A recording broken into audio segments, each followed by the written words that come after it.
your best talking dog is Stan in the Bells of Portugal. But you see, Isabella, I'm not in love with your sister. I'm in love with you.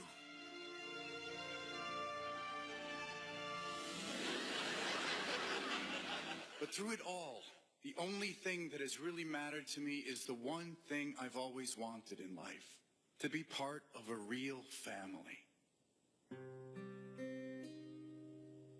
Many among the millions who now read my blog have asked me, what's it like being a talking dog? Well, in a lot of ways, I'm just like you are. Nothing means more to me after a long day than a hug from the people I love. We love you too, Stan. I can't imagine what our lives would be like without you.